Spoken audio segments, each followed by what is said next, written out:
चाहिँ हामी अहिले देखाइरहेका छौँ यो कन्काई माईको दोमुखाको क्षेत्र हो। यो अहिले त पानीको बाफ अघिभन्दा धेरै घटेको हो। अन्त यो जुन बस्तीमा पनि पसेको थियो, यो होटलहरूमा सबै पानी पसेको थियो।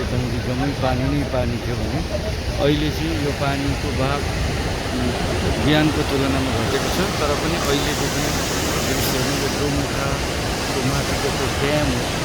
यो ड्याममा है यो जुन दोमुखाको पिकनिक स्पोट हो, यो पिकनिक स्पोट्समा यस्तो छ यो अवस्था। अहिले जुन हामीले देखाइरहेको भनेको पिकनिक स्पोट दोमुखाको यो झोलुमे पुलको अवस्था यहाँ देखाइरहेको छ। यस्तो छ यो अवस्था अहिले।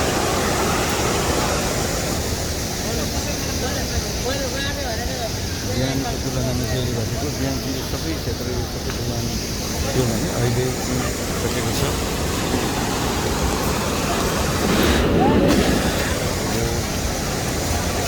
यो चाहिँ जाने झोलुमे पुलमा जाने अहिले पनि यहाँको तत्कालको अवस्था यस्तो छ। अहिले 9 बजीको अवस्था हो। यहाँ 9 बजीको अवस्था यस्तो छ कन्काईमा। यहाँ होटलको यो भागहरू यस्तो अवस्थामा पनि ठ्याक्कै होटलको छेउमा जुन यो दोमुखा रिसोर्टहरू जुन हामीले देखाइरहेको दोमुखा रिसोर्ट यो भागसम्म पनि पानीले देख्ने यो अवस्था छ। पानी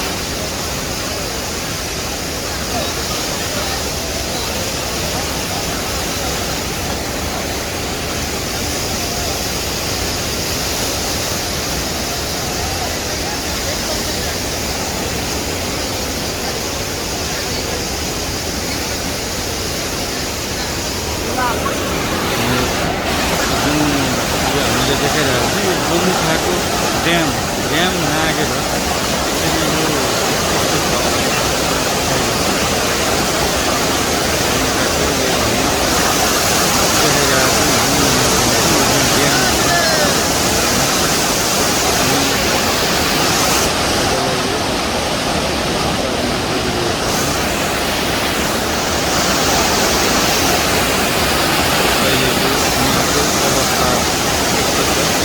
बिहानको तुलनामा त अहिले यो पानीको बाफ निकै घटेको। बिहान यो बस्तीहरूमा पनि सबै पानी पसेको, यो पसलहरू होटलहरूमा पानी पसेको थियो। अहिले चाहिँ पानीको बाफ चाहिँ घटेको छ। पानीको बाफै घटेको यो पानीको बाफ अझै बढ्दै गएको छ। यो झोलुमे पुललाई पनि आज बगाउने सम्भावना थियो, तर अहिले पानीको बाफ घटेकाले गर्दा यो झोलुमे पुललाई खासै असर नगर्ला।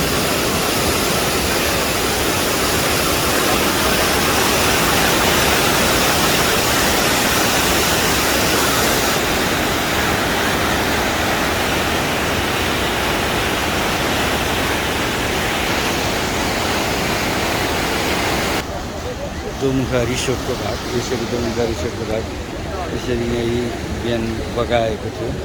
यो अहिले तपाईँलाई हामी देखाइरहेको छौँ। यो दोमुखा रिसोर्टको ठ्याक्कै भाग हो।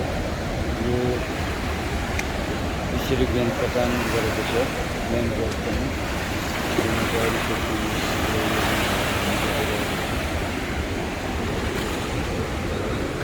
टोटली यसरी बगाएको छ दोमुखा रिसोर्टको।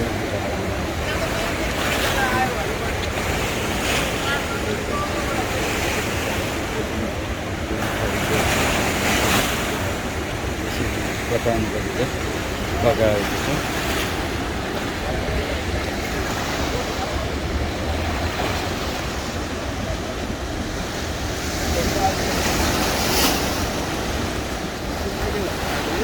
बिहान